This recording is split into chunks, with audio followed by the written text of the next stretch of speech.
ta gloire, Jésus, nous chantons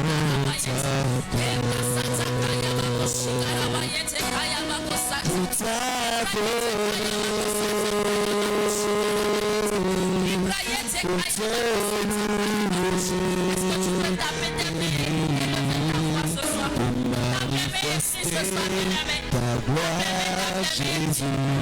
Demande à Dieu d'agir. Qu'il ne te laisse pas ressentir comme tu es venu. Que Dieu ne passe pas à côté de toi ce soir. Que Dieu ne passe pas à côté de toi ce soir. Voici la parole de Dieu déclare que le royaume des cieux appartient. Si tu as besoin d'être guéri, alors sois violent ce soir. Sois violent dans l'esprit ce soir. Sois violent dans l'esprit ce soir afin de recevoir ta guérison.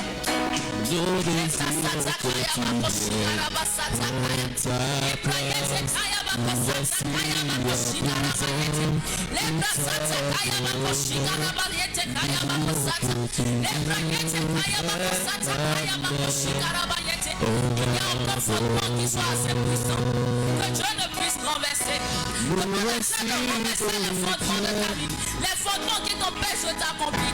Les fondements qui t'empêchent de t'épargner. Demande à l'Éternel de renverser, de briser, d'arracher ce qui n'est pas de lui. Demande à l'Éternel de consommer tout ce qui n'est pas de lui.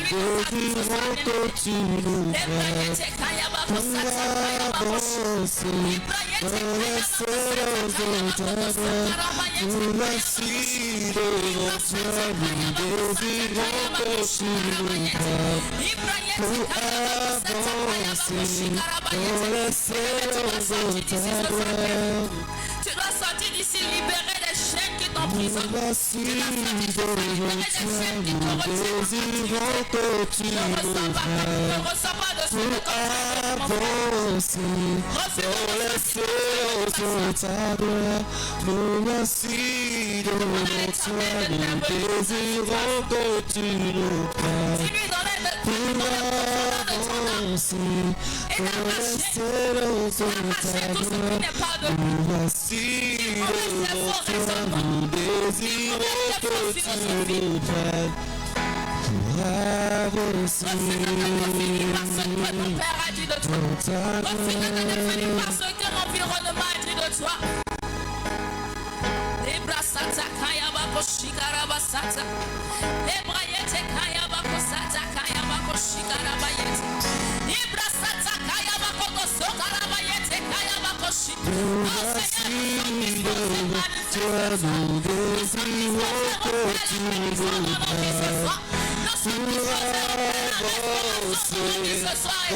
C'est dans le nom de Jésus que nous avons prié.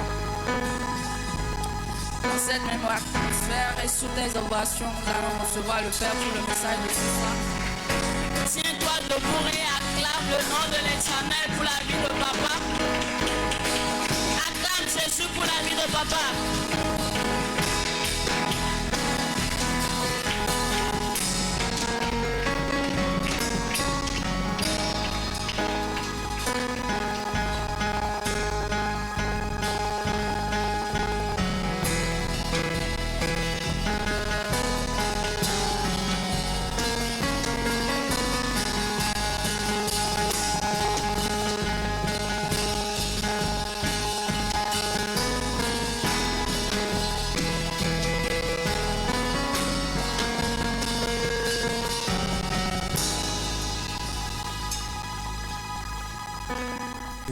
Dieu de grâce, Père, nous te disons pour ce temps que tu nous accordes. Père éternel, parle à notre âme et remplis-nous de ta présence. Guéris et transforme-nous afin que, Seigneur, au milieu des hommes, nous puissions réellement apparaître comme des hommes et des femmes que tu as touchés, que tu as guéris et que tu as visités. Père, que ta parole travaille à l'intérieur de nous, afin que, Seigneur, tout ce que nous ne pouvons accomplir par notre intelligence, par notre force, que ton Saint-Esprit l'accomplisse pour nous. Merci, Seigneur, pour ton amour. Merci pour ta grâce. Dans le nom de Jésus, nous avons prié. Tu peux t'asseoir.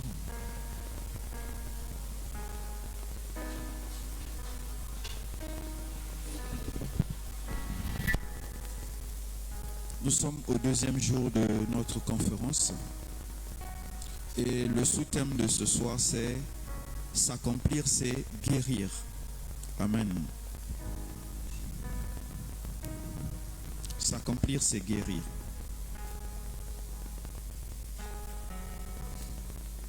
Hier, nous avons parlé de quelle image tu as de toi-même et aujourd'hui, nous allons comprendre que s'accomplir, c'est guérir.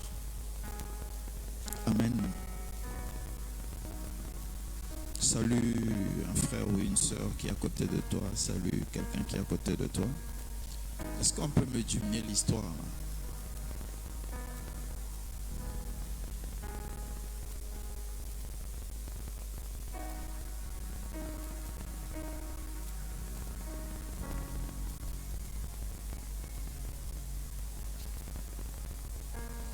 Amen. Donc je disais que ce soir-là, je vais te parler de s'accomplir, c'est guérir. Nous allons avoir 4 slides, 4 captures qu'on va partager en introduction. Mais avant que nous puissions partager ça, je vais d'abord te dire ceci. En fait, ça ne sert à rien de vivre si tu ne peux rien accomplir.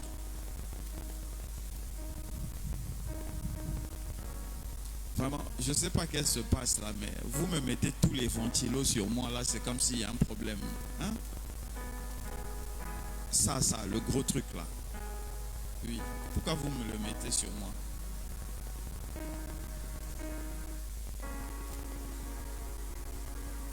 Donc, j'étais en train de dire que ça ne sert à rien de vivre si tu n'as rien à accomplir.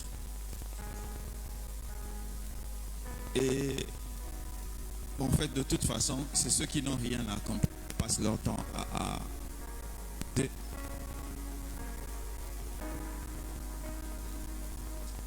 je vous ai prévenu, si ce micro-là saute encore une fois, vous allez voir ce qui va se passer. Et ça saute depuis là, vous ne faites pas attention.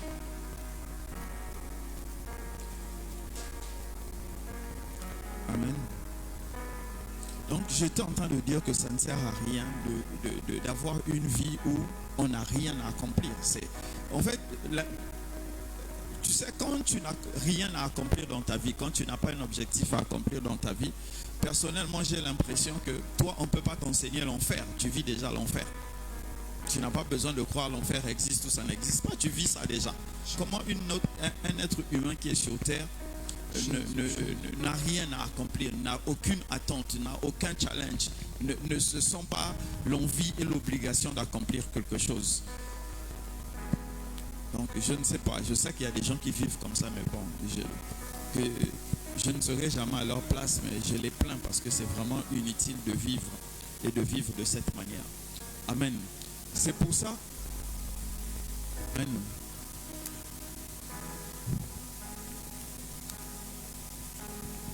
C'est pour ça que nous allons... Bon, la technique a toujours oublié d'emmener l'écran ici. Depuis on leur demande d'emmener l'écran là, qui est là-bas ici, ils sont en train d'oublier. Nous allons regarder la première affiche. Voilà. Les 4 niveaux de compétences. Le premier niveau d'incompétence, c'est ce qu'on appelle l'incompétence consciente. On ne sait pas qu'on ne sait pas. Vous voyez, ce niveau-là, c'est ce que nous allons avoir avec Faith, par exemple. Avec Faith. Faith ne sait pas qu'elle ne sait pas. Donc, si je dis à Faith, viens tenir le truc là, fais tomber, Faith va faire tomber ça. Elle ne pense pas que en faisant tomber ça, tous les appareils que j'ai ici auront un problème. Elle est totalement inconsciente en fait. Si il y a le feu devant Faith, elle va prendre sa main, elle va mettre dans le feu parce qu'elle ne sait pas que le feu brûle. Donc elle est totalement inconsciente. Et ça, c'est le premier niveau d'incompétence. Mais malheureusement, une grande majorité parmi nous, nous vivons comme ça. Une grande majorité vit comme ça. Le deuxième niveau d'incompétence, c'est le niveau d'incompétence consciente. Amen. Ça aussi, c'est un certain nombre d'entre nous, nous sommes rendus compte de ce niveau-là. Et je ne vais pas expliquer longtemps, je cherche juste quelqu'un. Celle qui a porté chapeau des Amish. Oh, la plus belle, viens, ma chérie, viens. Tiens, déplace la voiture, tu m'emmènes ça ici.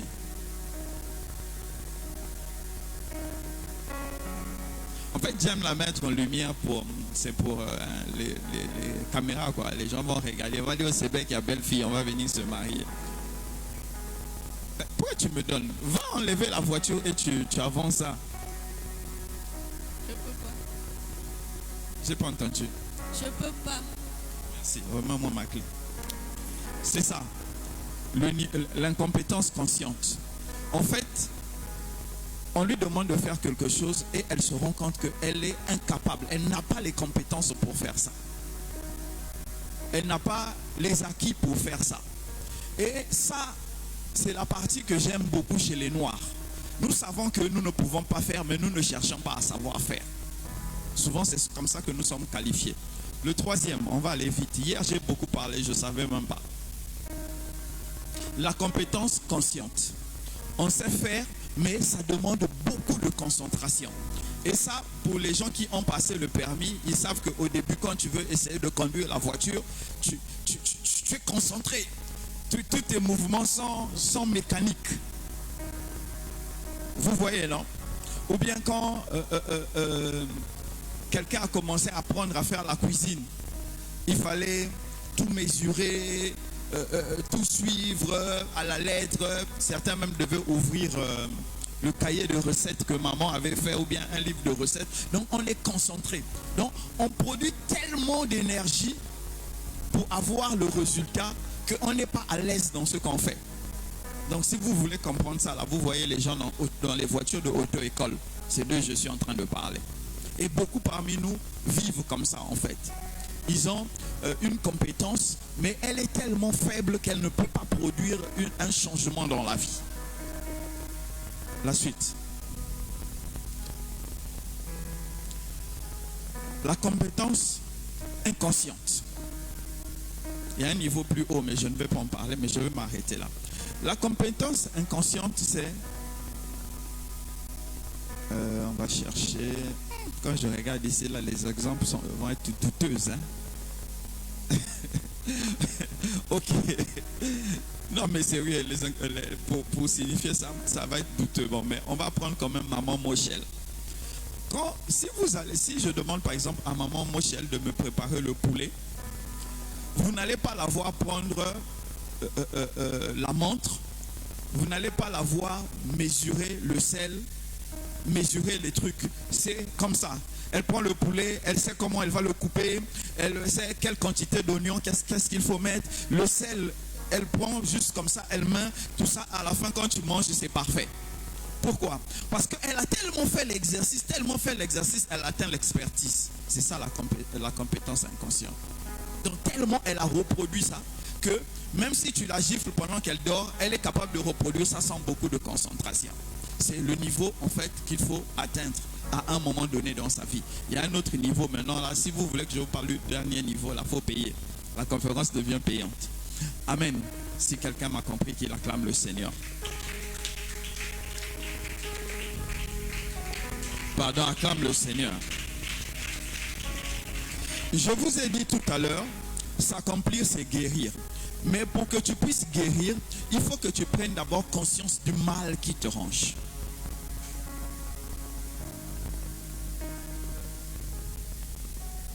Quel est le mal qui te ronge? Qui ici a moins de 18 ans? Si tu as moins de 18 ans, lève la main. François, tu n'as pas levé la main. Ah, j'ai vu ta main là, j'ai eu peur. J'ai dit peut-être tu as changé d'acte de naissance. Bon, qui ici a moins de 20 ans? Bon, ok. Tout le monde apparemment ici est vieux et vieille. Mais ça va aller. Donc j'étais en train de dire,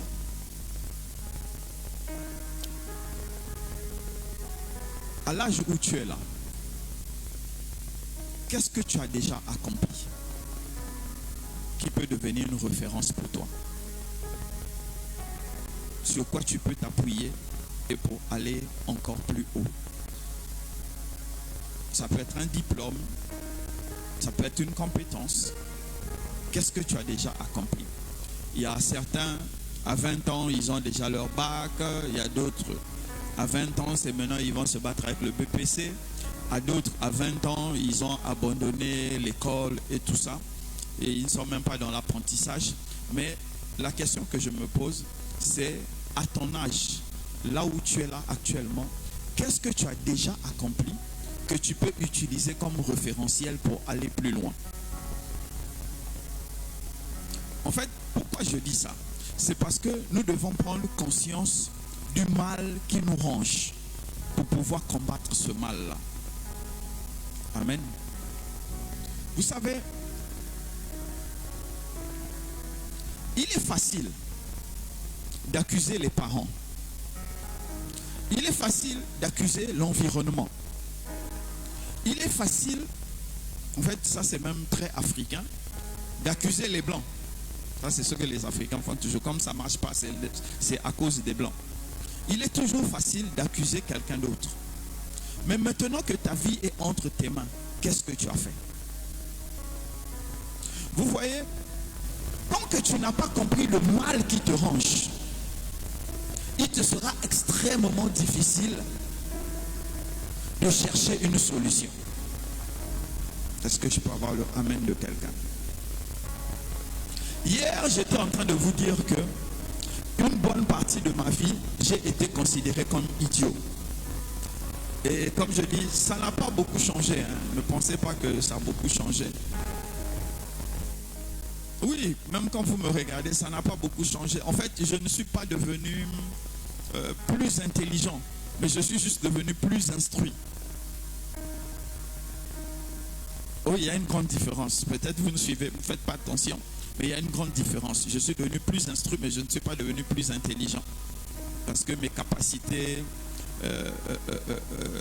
cognitives n'ont pas grimpé, n'ont pas changé, mais juste j'ai appris à mieux nourrir ça.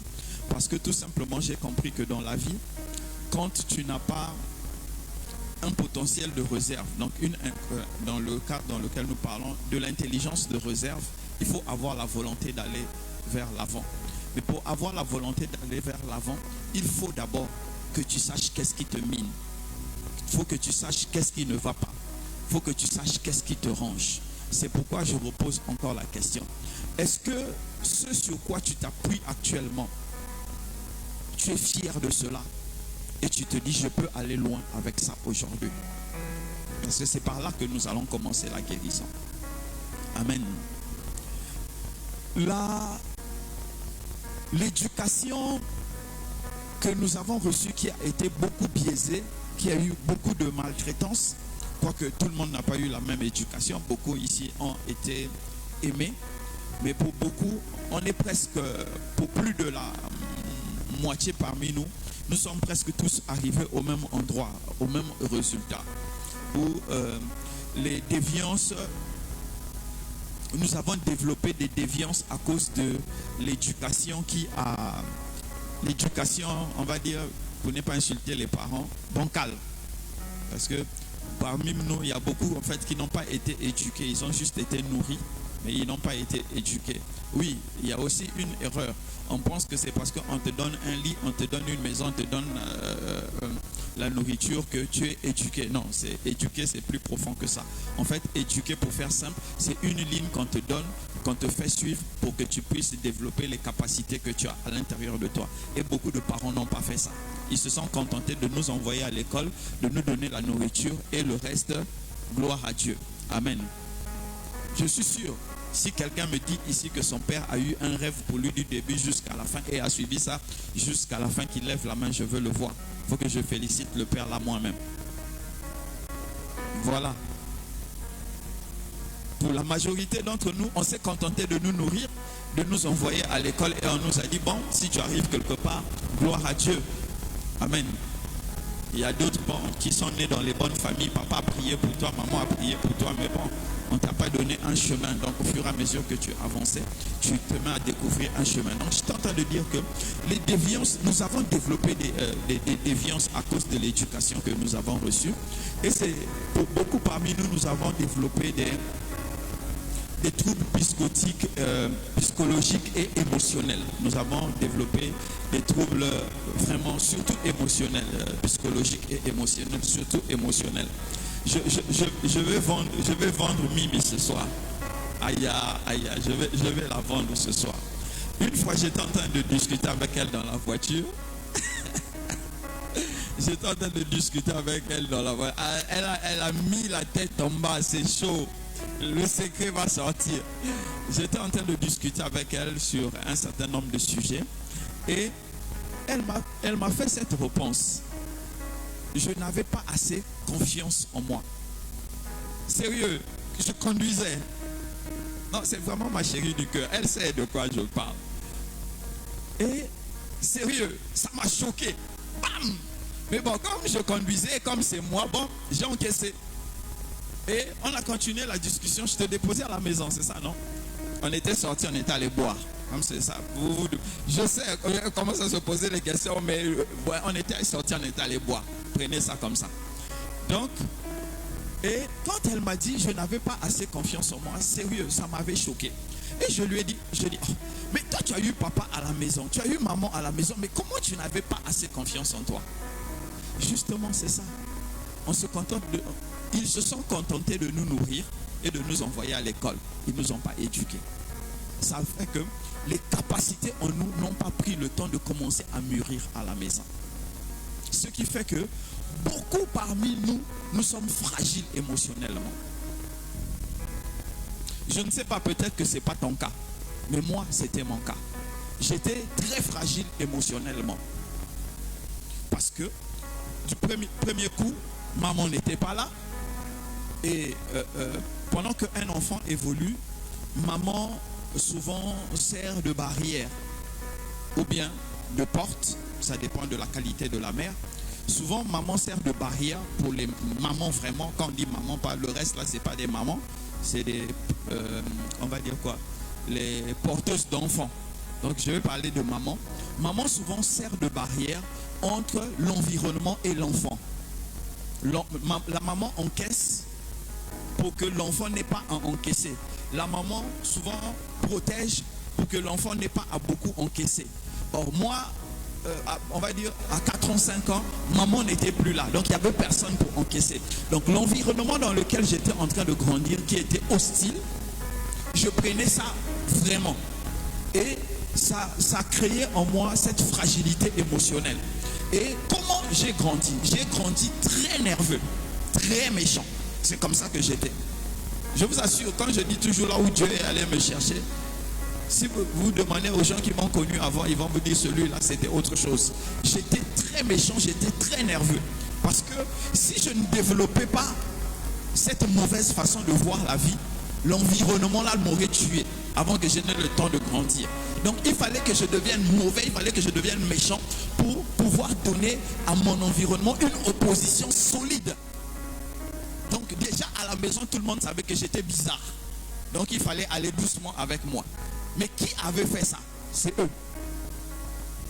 Alors, qu'est-ce que je peux vous dire?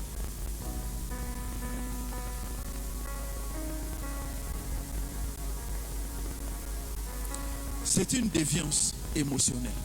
C'est ça qui m'a emmené à devenir comme ça.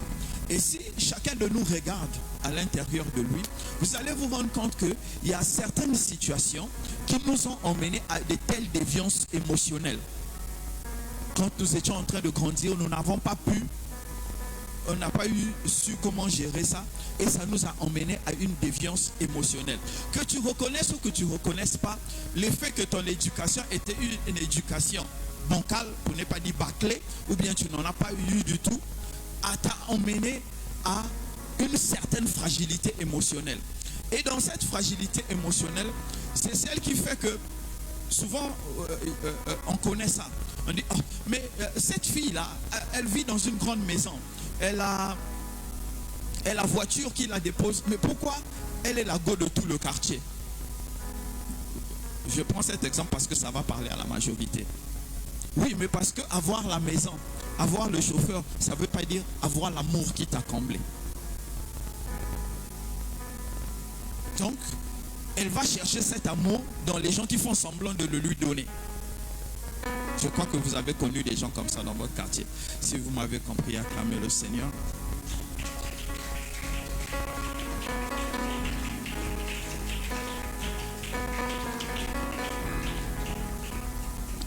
Et il y a une autre déviance que nous développons, je l'ai développée aussi, l'agressivité et la violence.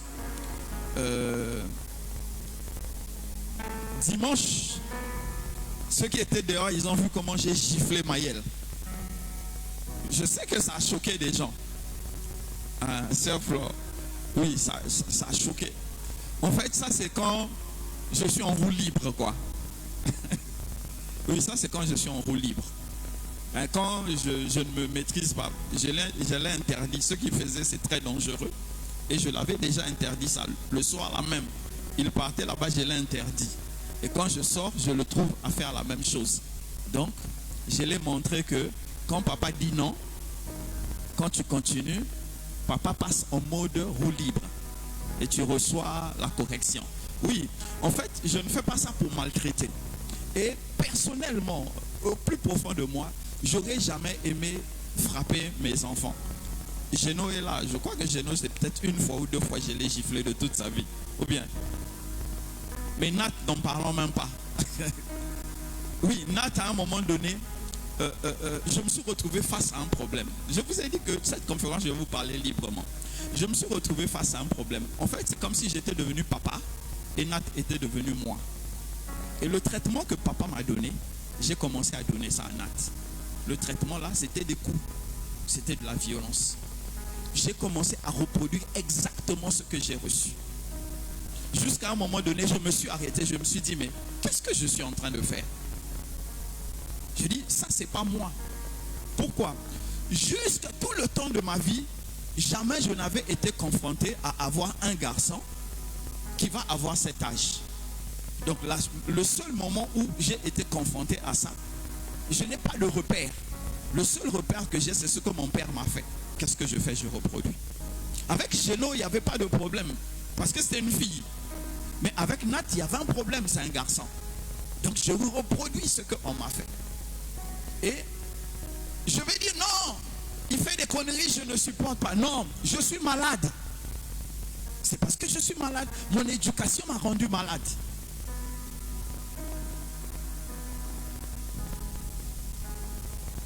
Ah, ça vous étonne?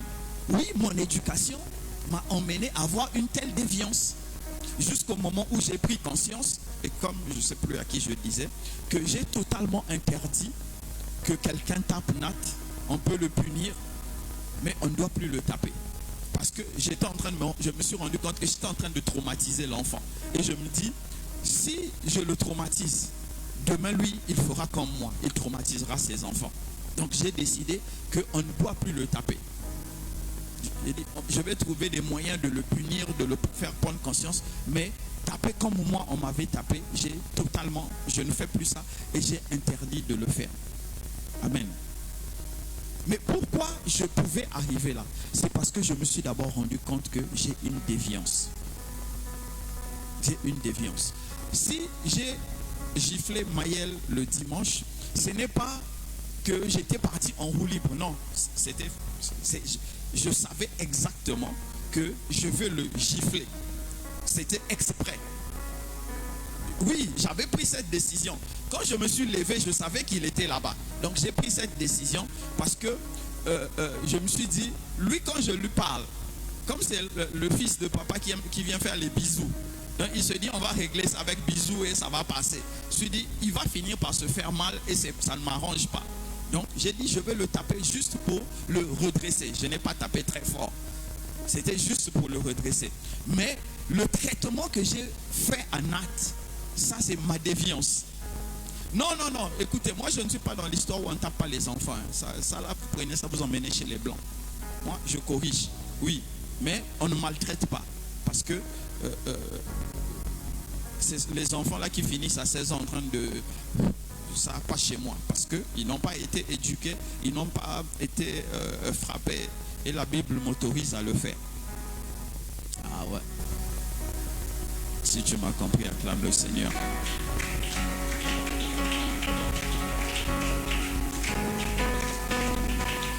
Pardon, vous, je vous connais. Maintenant que j'ai dit qu'il faut redresser les enfants, vous allez aller prendre les lanières, vous allez commencer à blesser les enfants pour dire, Daddy a dit, il faut... Celui qui fait ça, je le chasse d'ici. Je vous dis en même temps. En temps normal même là, la loi interdit qu'on tape les enfants. Donc moi-même, je vais vous emmener à la police. Voilà. Non. En fait, on doit corriger les enfants. On doit éduquer les enfants. Et c'est comme je vous dis, en fait, face à une situation, nous allons réagir, quand on n'a pas prévu la situation, nous allons réagir de façon épidermique. La façon qu'on t'a éduqué, c'est comme ça, c'est ça que tu vas sortir. Ce qu'il y a à l'intérieur de toi, c'est ça que tu vas sortir. Et c'est ça que j'ai sorti face à mon fils. Mais Dieu merci, parce que deux ou trois fois déjà, Dieu m'a parlé. Une fois, je crois que j'avais dit ça au prophète, Dieu m'a dit, arrête de frapper mon serviteur. Et j'avais senti qu'une fois, je l'avais tapé et il y avait comme quelque chose qui était brisé en lui. Mais malgré ça, vous savez, malheureusement, il a un père, son père c'est moi. J'aime ce qui est excellent, j'aime le bon résultat. En fait, je suis exigeant. Et je ne peux pas exiger des autres si je ne peux pas exiger de moi-même. Et je ne peux pas exiger de mes propres enfants. Donc, c'est là il est tombé. Mais j'ai compris que chacun de nous a une destinée. Chacun de nous va accomplir sa destinée selon ses compétences. Amen. Donc j'étais en train de dire que cette déviance dans notre éducation nous emmène encore à développer des difficultés pour s'attacher. Attachement affectif. Vous savez, il y a des gens qui vont vouloir qu'on les aime parce qu'ils sont en train de se fuir eux-mêmes. Il y a des gens parmi nous qui ont développé cet instinct de se fuir eux-mêmes. En fait, je ne peux pas assez m'aimer. Les gens qui m'ont élevé ne m'ont pas assez aimé. J'ai besoin de quelqu'un qui va m'aimer pour me rassurer. Amen. Je sais qu'il y a quelqu'un qui se retrouve dedans déjà. J'ai besoin de quelqu'un qui va m'aimer. Et ton amour à toi, je suis prête à te payer, à faire tout ce que tu veux, pourvu que tu m'aimes. Je sais que vous connaissez des cas comme ça. Et il y a des autres cas où on se met à aimer. On se met à aimer en désordre. On veut seulement aimer. On veut seulement s'attacher. En fait, pourvu qu'on ne soit pas seul. Non, c'est pas ça l'amour. Ça, c'est en fait une déviance. Mais que nous, on appelle amour, alors qu'on est en train de fuir soi-même. Vous savez, l'amour, c'est avec quelqu'un qui t'apprécie tel que tu es. Tu apprécies la personne telle qu'elle est, ce qu'elle est et ce qu'elle peut accomplir. et tu peux t'épanouir à côté de la personne. C'est ça l'amour. Mais vous allez voir que la plupart d'entre nous, en fait, c'est pas ça. Soit c'est notre besoin d'aimer, ou soit notre besoin d'être aimé. C'est ça que nous... Ou bien, bon, aujourd'hui aussi, il y a l'amour raison. On va se mettre dans un couple parce qu'on sait que dans ce couple, on va manger. Ou bien, François s'est reconnu dedans. Voilà, donc on va manger. Ou bien, bon, on se dit, mais la fille là est dans une bonne famille. Si on s'accroche là, la dot ne va pas coûter cher. Le papa va nous donner... donc, il y a des choses comme ça. Mais ça, ce n'est pas l'amour. Mais malheureusement, tellement nous avons été déviés de notre axe que nous-mêmes, nous ne produisons que des choses qui sont désaxées. C'est pourquoi je dis, et je répète encore, quel mal te ronge. Jusqu'à quel point tu es désaxé. À quel niveau tu n'es pas prêt, tu n'es pas équilibré. C'est facile d'accuser papa.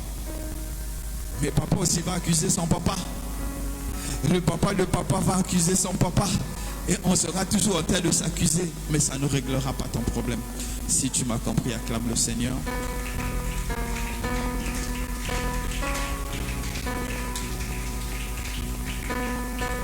J'ai déjà duré, non? J'ai fait déjà 30 minutes, c'est ça, non? Je vais bientôt conclure là. Et hier, j'ai trop parlé. Amen. Je vais finir par ceci. Décide de trouver des solutions. Amen. Écoutez mes frères et mes sœurs.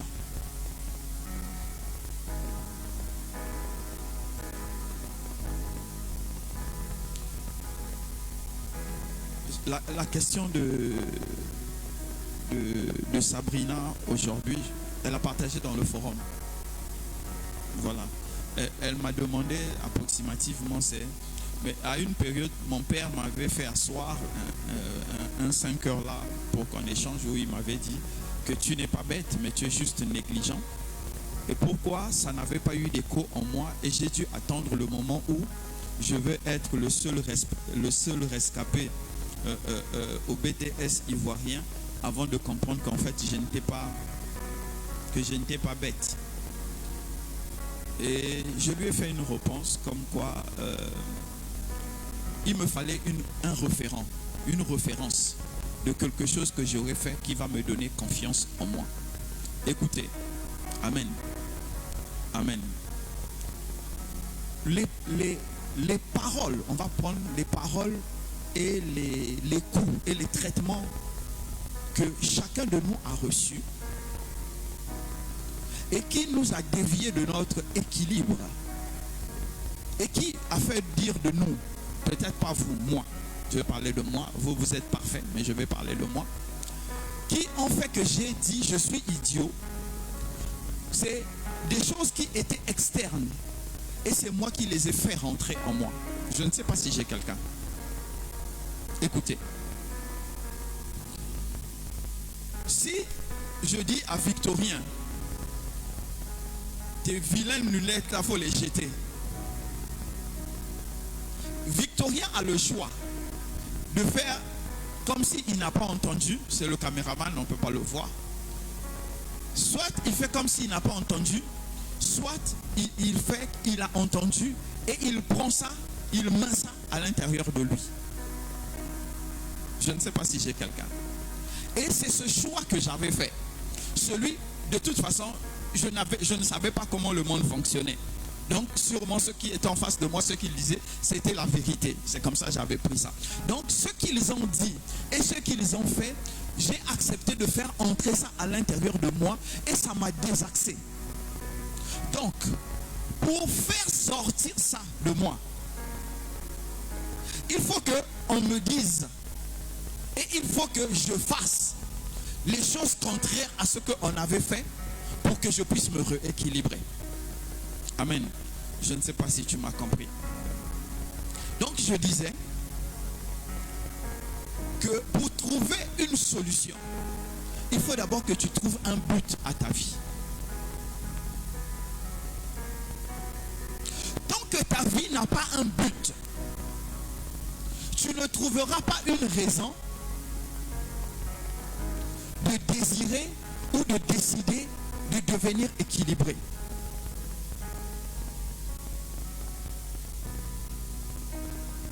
Malheureusement, comme quelqu'un une fois disait, moi c'est au Québec que j'ai entendu qu'il faut avoir un but dans la vie. Gloire à Dieu. Il faut avoir un but dans la vie. Et comme je l'ai dit au début, comment les gens vivent sans avoir ce désir de s'accomplir. Si tu vis sans le désir de t'accomplir, tu ne peux pas te surpasser. Donc je disais, il faut que tu trouves un but à ta vie. Même si c'est un but pour 5 ans, même si c'est un but pour 10 ans, même si c'est pour 20 ans, il faut que tu trouves un but à ta vie. Quand tu seras en train de marcher dans ce but-là va révéler quelles sont les douleurs, quels sont les maux, quel est le déséquilibre qui te mine. Tant que tu ne vas pas quelque part, tu continueras à souffrir des mêmes maux, des mêmes limites et des mêmes lacunes, parce que tu ne vas nulle part. Et beaucoup parmi nous, souvent, nous n'avons pas de but. C'est la raison pour laquelle le but que tu t'étais fixé en 2023, amen, en janvier 2023, quand on criait bonne année, bonne année. Décembre 2023, tu n'avais rien accompli. Janvier 2024, tu t'es encore fixé des buts. Décembre 2024, tu n'as rien accompli. Janvier 2025, tu avais fixé des buts. On est à la fin de l'année, tu n'as encore rien accompli. Ça, ce n'est pas des buts. C'est la diversion. Tu essaies de te divertir pour te dire que je peux accomplir quelque chose. Je ne parle pas de ça. Je parle de qu'est-ce que ma vie peut devenir dans 5 ans.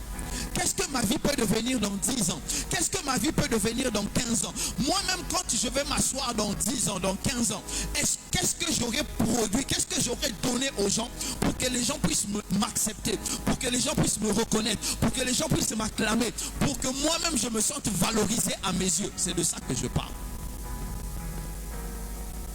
Je vous ai dit hier, tu n'es rien, tu n'as rien. Pourquoi tu veux qu'on t'aime? On n'est pas Jésus. Hein? Ah, c'est Jésus, on dit, pendant qu'on était pécheurs, il nous a aimés le premier. Ou bien quelqu'un est Jésus ici. Tu ne brilles pas. Tu n'es pas intelligent. Tu n'es pas productif. On va t'aimer pourquoi?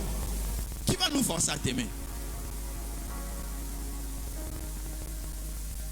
Mais vous voyez, dans notre rêve, on va commencer à dire, moi les gens ne m'aiment pas, les gens me rejettent.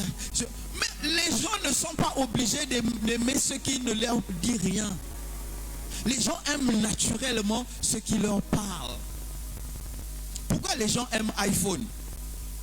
Parce que ça leur parle. Ou bien je me trompe? Pourquoi les gens aiment les bonnets jaunes? Parce que ça leur parle. On ne force pas, on ne peut pas forcer. Donc c'est pourquoi je suis en train de dire... Ah, pourquoi vous avez ri? Bon, ça va aller. Hein? Bonnet des Amish là, vraiment. C'est une communauté très chrétienne aux États-Unis, les Amish, les femmes Amish que j'ai vu porter des choses comme ça. Amen. Donc j'étais en train de dire, comment tu te vois dans 5 ans? Comment tu te vois dans 10 ans? Et les challenges que tu vas rencontrer vont te parler de toi. C'est pourquoi j'ai dit, s'accomplir, c'est guérir. Quand tu seras sur le chemin de t'accomplir, tu seras en train de guérir. Simplement, comme je vous l'ai dit, papa à un moment donné, sûrement m'avait observé. Je parle de mon père. Il m'avait observé. Et de toute façon, vu le niveau, le quotient de ma mère. Ma mère est très intelligente. Ma mère a continué à étudier jusqu'à presque 60 ans. Ah, vous me regardez, oui, elle est en France. Ma mère a jusqu'à 60 ans, 62 ans comme ça. Elle a continué à étudier. Non, oh, qu'est-ce que je dis? À plus de 70 ans même, je sais pas, il y a 2 semaines ou 3 semaines, on était en train de la consacrer diacre dans leur église en France. Donc, elle a fait, puisque là-bas on ne te consacre pas diacre comme ça, donc il y a une formation. Donc, à plus de 70 ans, là, elle fait encore formation pour devenir diacre à l'église. Donc, ça, c'est le niveau du cerveau de ma mère. Donc, c'est les autres qui ont eu cet héritage. Nous, là, ça va aller. Hein. Nous, là, Dieu avait oublié de prendre chez maman pour nous donner. Donc, sûrement, mon père m'a regardé et il s'est dit, mais en fait, quand on dit qu'il est idiot, en fait, il n'est pas idiot, mais il n'est pas organisé. Il n'est pas visionnaire. Il n'est pas concentré. Et il a résumé tout cela en me disant, mais tu n'es pas idiot. Tu n'es pas juste organisé. Je n'avais pas besoin d'organisation, mais j'avais besoin d'être recréé. Et si tu es comme moi, tu as besoin d'être recréé. Et pour que tu puisses être recréé, il faut que tu aies un but dans la vie. Maintenant, vous allez encore soulever. Oh Seigneur Jésus, Rabakokotoka, donne-moi un but dans la vie.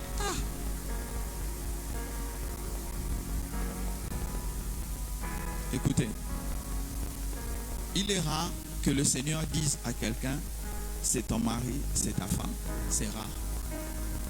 C'est très rare. Ça se fait.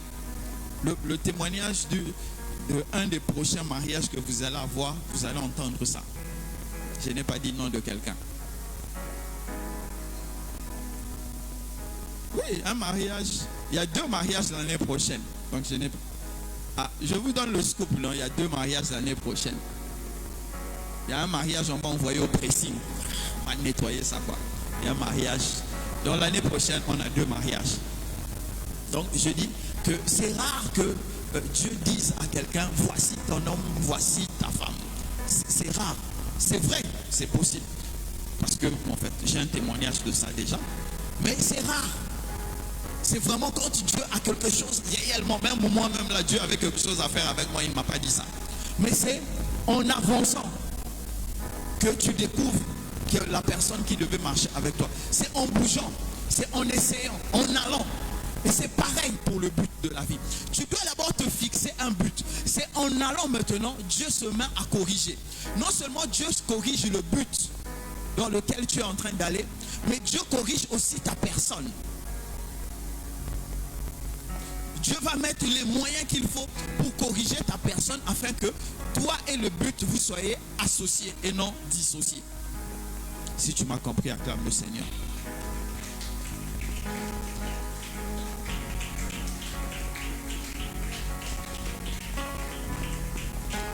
S'accomplir, c'est guérir ou bien c'est commencer à guérir. J'ai dit tout à l'heure que il y a des gens qui ont le potentiel. Le potentiel, c'est des capacités cachées que tu n'as pas encore utilisées. C'est ça qu'on appelle potentiel. Amen. C'est ça le potentiel. Ça veut dire que tu as des capacités, mais l'environnement ou bien le temps ne t'a pas encore permis de sortir cela. Il y a des gens qui ont un potentiel, mais il y a des gens qui n'ont pas de potentiel. Ne rêvez pas. Écoutez, il y a des gens, vous allez les rencontrer en 2025. En 2050, ils seront les mêmes. Ils n'ont pas de réserve. Il n'y a pas en eux de réserve. Ils ne deviendront pas plus intelligents, ils ne deviendront pas plus idiots. Ils sont égaux à eux-mêmes. C'est des statues de granit. Ils ne bougent pas. Il y a des gens qui sont comme ça. Oui, il y a des gens qui sont comme ça. C'est pourquoi avant de vous engager, il faut bien faire le sondage.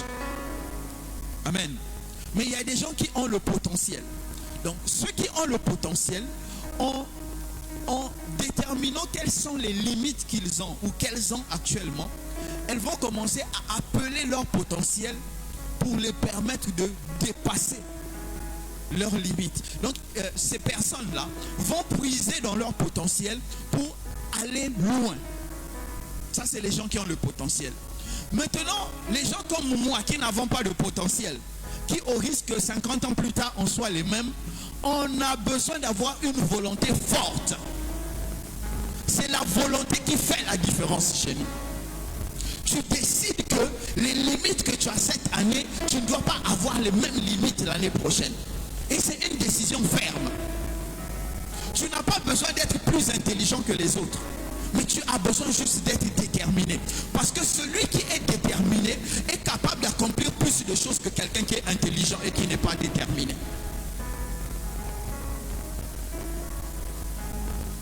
La détermination fait plus de miracles que des prières. Et c'est ça que vous devez apprendre. Pour moi, entre avoir un potentiel de réserve et avoir de la détermination à un haut niveau, je préfère de la détermination à un haut niveau. Parce que ça te demande de travailler. Donc si tu as le potentiel, parce que nous ne sommes pas tous pareils, il faut que tu développes ce potentiel. Amen. Écoutez-moi. Je vous ai dit s'accomplir, c'est guérir. Écoutez-moi. À l'école, on nous a appris ceci. Amen. Quand tu triches, on te sort de la classe. Quand on t'attrape, on te file un 0. C'est ça là, l'école. C'est ce qu'on nous a appris. À l'école, dans la morale, on nous a appris, il ne faut pas tricher.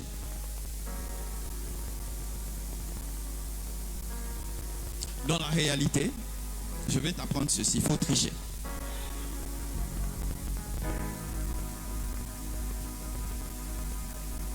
Je dis, je répète, à l'école, on a dit, il ne faut pas tricher. Tu sais pourquoi on t'a dit à l'école, il ne faut pas tricher? Parce que tu étais entre 4 murs à l'école. Donc ça, c'est leur loi à eux. À l'école, là-bas, il ne faut pas tricher.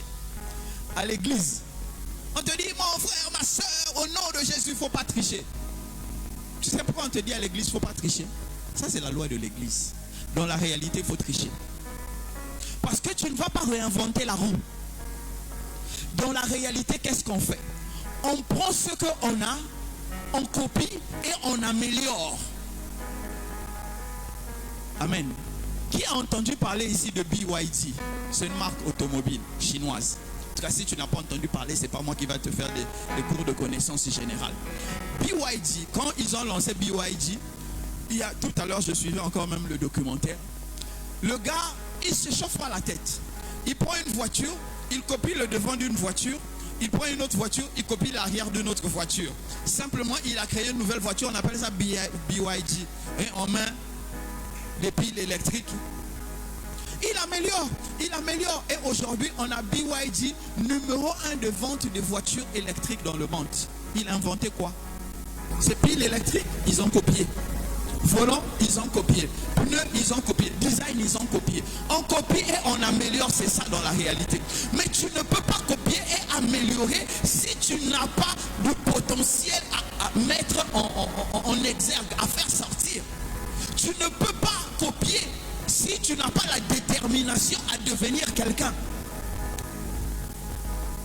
Si tu veux faire mentir ce que les gens ont dit de toi, il faut que tu produises quelque chose.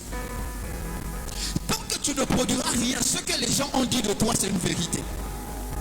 C'est quand on disait de moi que je suis idiot et que je finirais comme un de mes oncles, Papa Galel, que je devais aller au village pour aller acheter du manioc, ou bien que j'allais finir de vivre au village, tout ça parce que j'étais idiot.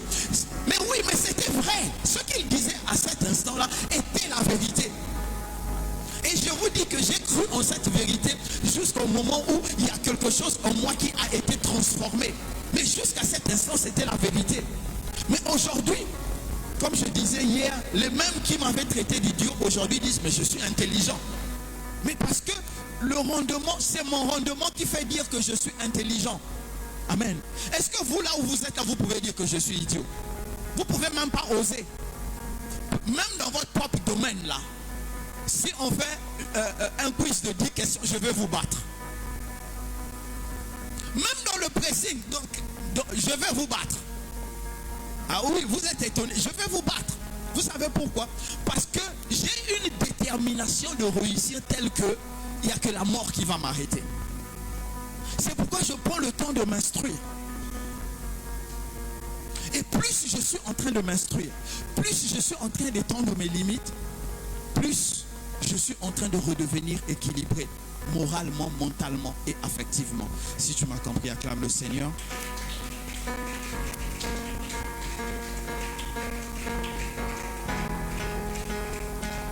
On va finir Bishop, tu peux me... Pourquoi je l'appelle même Bishop, les faux techniciens là. Le premier slide qu'on avait au début. On va finir. J'ai pensé à Enoch en fait. Comme c'est Enoch qui porte souvent les chemises bleues bizarres là.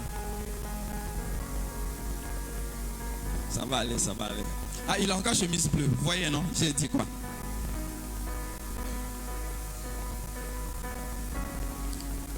Je vais finir par ceci. Refuse la facilité. Refuse la facilité. Il faut refuser la facilité. L'incompétence consciente, je vous ai dit ça, c'est quand on a pris le cas de Faith, c'est Faith, on a pris comme cas, je crois que c'est elle qu'on a pris comme exemple. Vous savez, il y a des gens qui se plaisent à être ignorants. Ils aiment cet état-là. Ça, c'est accepter la facilité. C'est vrai que c'est l'Ecclésiaste qui dit plus tu augmentes ta science, plus tu augmentes ton malheur. Mais mieux vaut augmenter son malheur que de rester ignorant. Mais il y a des gens qui se sentent à l'aise dans cet état. Mais vous savez, quand ce degré d'incompétence-là avoisine la trisomie 21 sans que tu en sois. Non, c'est pas que je les insulte, mais j'explique. En fait, tu as les capacités pour te dépasser. La trisomie, c'est une maladie. Donc, je ne me moque pas. Mais tu as les capacités pour dépasser. Mais toi-même, tu décides de rester à ce niveau-là. Parce que c'est ton niveau de confort. C'est ça ton niveau de confort. Alors que tu peux dépasser cela. C'est parce que tu aimes la facilité. Le deuxième slide, s'il te plaît. L'incompétence consciente. S'accomplir, c'est guérir. Et ce niveau-là,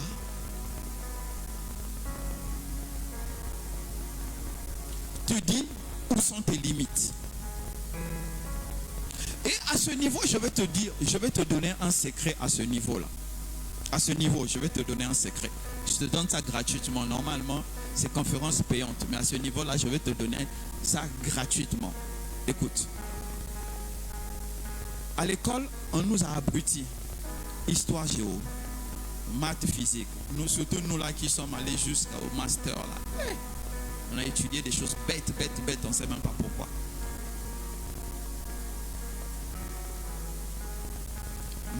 Maths générale, maths fine, maths bancaire, compta bancaire. Ah, Seigneur. Et comme en Afrique aussi, c'est autre chose. Hein. C'est autre chose. C'est absurde. Non, sérieux, c'est absurde. Vraiment que Dieu donne l'argent, je vais créer l'école. Je dois ouvrir une école. Et ils verront comment la fabrique des génies. Les enfants ne sont pas des génies, mais on va les rendre génies. J'ai une méthode. Écoutez. Tu es bon dans quoi? On va faire pour parler à tout le monde, parce que tout le monde ne va pas comprendre si je complique. Je vais parler à tout le monde. Je vais supposer une seconde que tu es bon en maths. Je sais que beaucoup ici ont été médiocres en maths. Mais Zani déjà s'est reconnue. Son sourire la montre qu'elle s'est reconnue. Supposons que tu es bon, tu as été bon, tu es très bon en maths. Écoute-moi. Tu n'as pas besoin de devenir bon en français. Tu n'as pas besoin de devenir bon en chimie.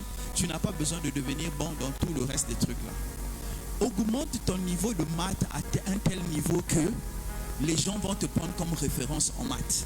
Maintenant, si tu crées une entreprise, appelle celui qui maîtrise le français, appelle celui qui maîtrise la comptabilité, tous les domaines que tu ne connais pas, ils vont te compléter et tu pourras faire avancer ton entreprise. Ne te disperse pas à vouloir tout connaître et à vouloir tout comprendre. Moi, je fais cet effort-là parce que je suis obligé de parler de beaucoup de domaines parce que je parle en public. Amen. Donc ne te dis pas que comme Daddy parle de beaucoup de sujets, moi aussi je veux me casser la tête à parler de beaucoup de sujets. Tu vas te perdre. Moi c'est le pastorat qui m'emmène à faire cela. Mais toi, deviens le meilleur dans le domaine dans lequel tu es. Écoute, même si on te dit 2 plus 2, tu dis égal à 6, ce n'est pas grave. Pourvu que le domaine dans lequel tu es, tu deviens une référence. Le reste là, tu paieras les gens pour faire ça à ta place. Amen. C'est ce niveau-là qui t'enseigne ça. Quand tu comprends tes limites et ça te permet d'apprendre à te concentrer. À te concentrer sur ce que tu es capable réellement de produire. Amen. Est-ce qu'on va encore continuer? J'ai déjà, ça fait presque 1 heure que j'ai parlé. Bon, mais le dernier là, je vais m'arrêter là. Mais le 3, je vais m'arrêter là. Le reste là, si vous payez, je vais vous faire ça. La compétence consciente. Je vous ai dit tout à l'heure que c'est quand les femmes apprennent à faire la cuisine. Tu vas voir, elle va mesurer le sel, va mesurer l'huile. Elle va parfois même quand elle finit là, le goût est bizarre. Ou bien quand, je vous ai dit, auto-école, quand vous voyez les gars qui conduisent dans les voitures de auto-école, vous voyez comment ils sont concentrés là. Si tu fais boum, il va cogner la voiture sur quelque chose. Voilà. Cette production-là, la compétence consciente-là, va te demander tellement d'énergie pour produire une petite chose qu'au bout de compte, tu vas t'essouffler. C'est important, on est obligé de passer par là. Mais il ne faut pas décider de rester là. Sinon, tu ne dureras pas, que tu vas abandonner. Parce que, vous imaginez, tu conduis auto-école, je ne sais plus, ça fait 200 ans que j'ai passé le permis. Je ne sais plus il y a combien d'heures de conduite obligatoire. Donc imagine-toi que tu conduis la voiture pendant 30 minutes. Quand tu quittes le volant, tu ne peux même plus tendre les mains. Ton cou est devenu dur. En fait, il te faut au moins 2 heures pour te détendre. 2 fois. La 3e fois, tu n'iras plus à l'auto-école. Parce que ça te demande trop d'efforts pour faire quelque chose qui est aussi simple. C'est pourquoi tu es obligé de passer par ce niveau.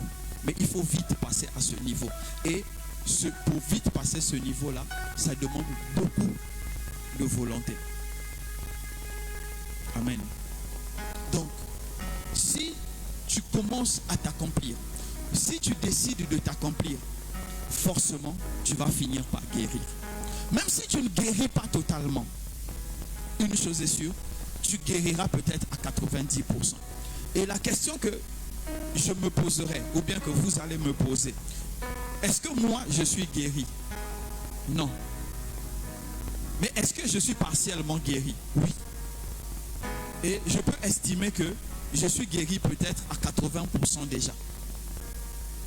Le reste là, bon, on fera des ajustements et cela ira. Que Dieu vous bénisse et que Dieu vous garde.